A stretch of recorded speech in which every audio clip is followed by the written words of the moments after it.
Sofie Claesson, and today you're going to meet an expert in sleeping habits. This video is useful for anyone, but if you are a CEO, this is especially useful for you because we're going to talk on how you can improve the profitability, the profits in your company, how you can increase your revenue and decrease your cost, focusing on strengthening your leadership and improving the quality of your sleep. Please let me introduce you to Giselle Del Valle, who's going to tell us how you can relate profits to sleeping habits. Years ago, during the Industrial Revolution, people thought that sleeping for a long time, it was a waste of time. So actually people were trying to shorten their sleep as much as possible to increase productivity. Nowadays, after a lot of research has proven that is the contrary, and that all body functions are related to sleep, and especially those ones that will affect the productivity in a company. So if we think about how to increase revenue and decrease costs in order to improve profits, what can we think about? Yes, for example, with better sleep you will increase your memory, and this is because the hypothalamus is like a USB stick.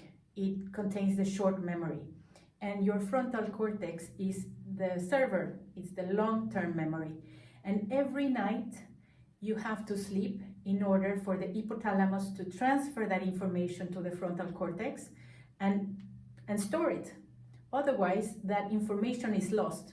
And that is why you cannot recover it afterwards. You cannot just sleep during the weekends, because the information that happened on Monday and Tuesday and Wednesday will be lost.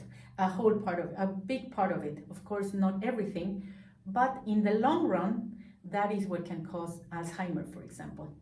It is proven now through brain scans that brains of people that have slept less than 4 hours every night for a long time, and including leaders like Margaret Thatcher, Ronald Reagan, these scans can prove that the hypothalamus and the frontal cortex are affected.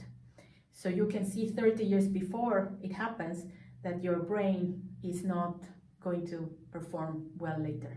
And besides memory, what other aspects in sleep can affect the profitability in a company in terms of increased revenue? Well, the health overall, a person that sleeps well will be able, for example, to take away all the toxins in the body. And that, for example, is in the lymphatic system.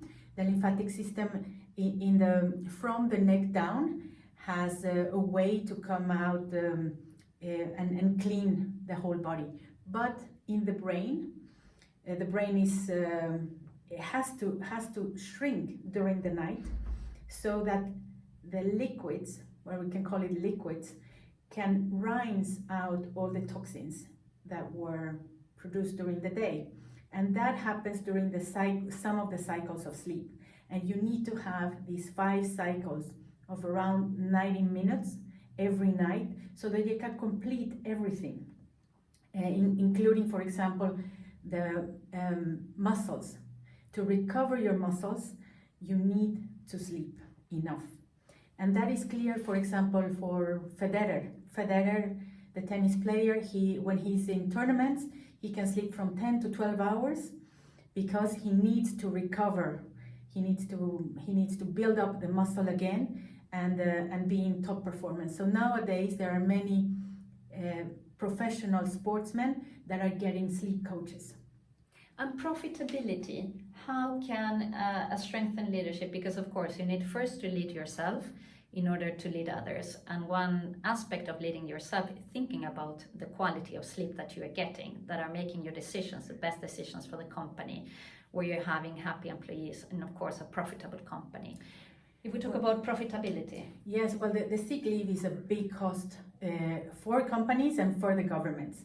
Nowadays, with all the stress, we are getting more and more people sick, and everything is related to that. There is the heart diseases, the cancer, the overworked people, because the stress, the constant stress creates sickness. The body is not made for constant stress of this adrenaline and the fear that make the body they make the body sick. The cells are shut down. A healthy cell that feels it's in a healthy environment, in a safe environment, it develops, it grows, and all the nutrients that are formed around it are different. The chemistry of that cell, it's a healthy chemistry. While when there is adrenaline, it shuts down because it's in danger. And that was very useful when we as a cavemen were in danger and needed to run from a lion that was going to eat us. But nowadays we have it constantly, through all the news, through all the negative things. And the brain is built in a way that we are 9 times more prone to negative information and to process it than positive information. And that's why negativity sells, all negative news, and instead of the positive. So we constantly need to work with our inner dialogue in order to perform better. This is something very important you're saying, and we can relate this to the motivational aspects. If you as a CEO, as a leader of a company, you need to make some changes in your sleeping habits. If we think about, this is a very, very big subject, and now we're focusing just on a little aspect of it. But if we give our listeners 4 or 5 things to think about that makes the quality of sleep good, which in turn leads to good decisions and a strengthened leadership, what would that be? Definitely, it's a huge theme, because there are many things that you could change. We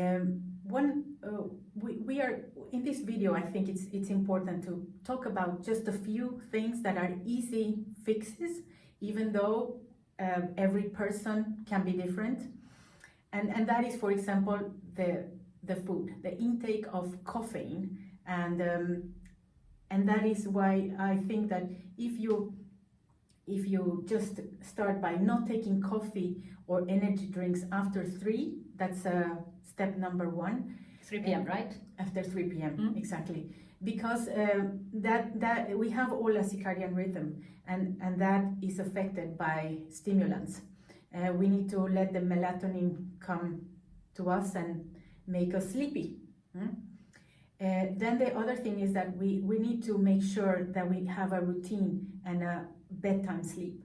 We can put an alarm, for example, so that it allows us to have 7 to 8 hours of sleep. You will feel how much sleep you need because you will feel rested in the morning.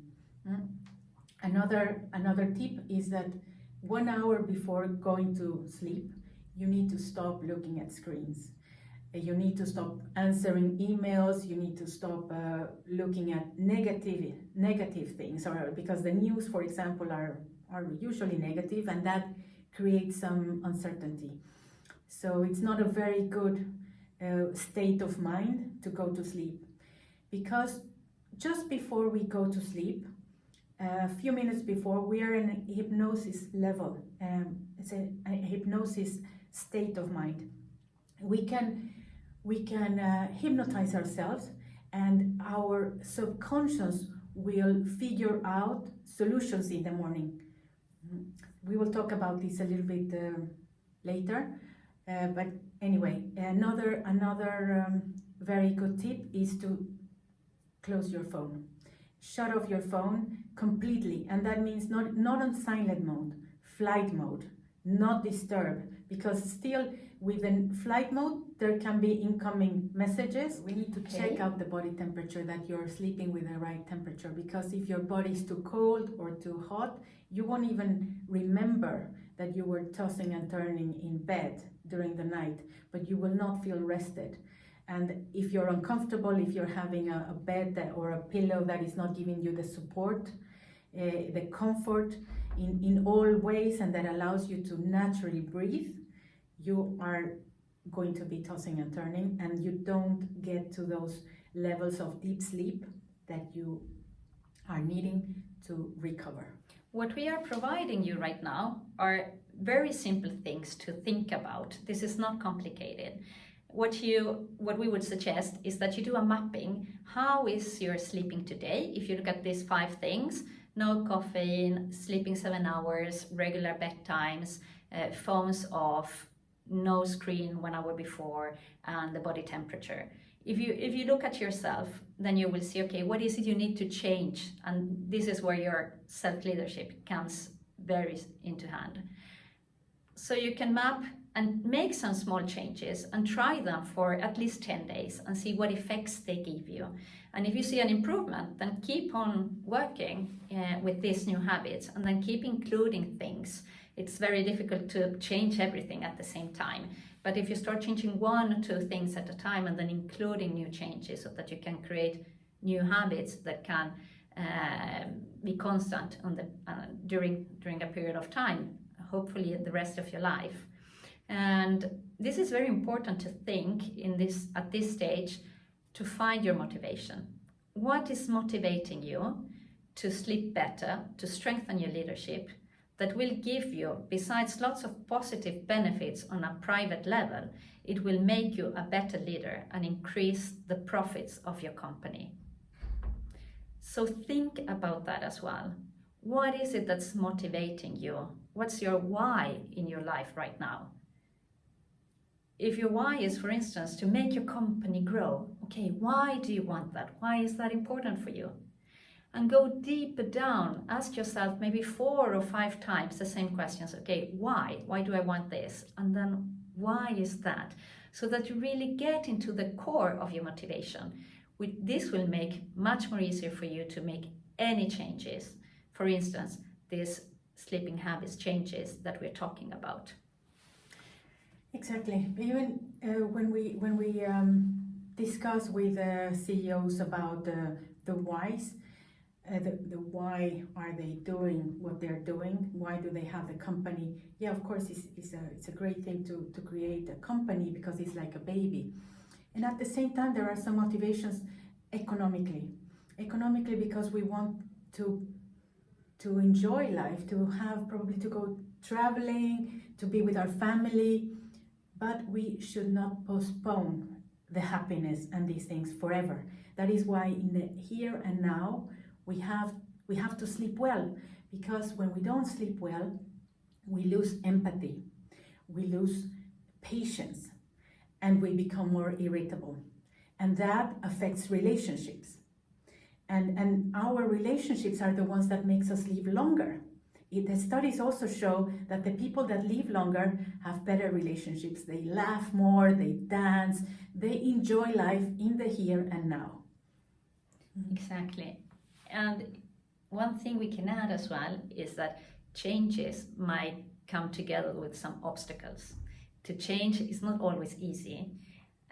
So what we would like to leave with you is don't give up when obstacles arise. Keep doing these new things, these new habits. There are small things, but maybe not so small. Maybe for some of us, some things might be quite a challenge.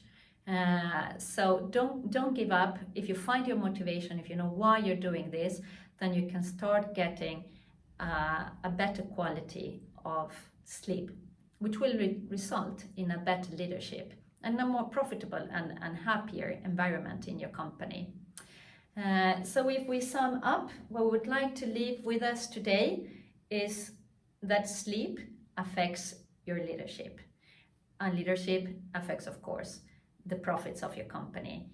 And we're not only focusing on the economical aspects, but we're also focusing, as Giselle mentioned, the relationships to your co-workers, to your employees, to your customers, and of course, all your personal relationships.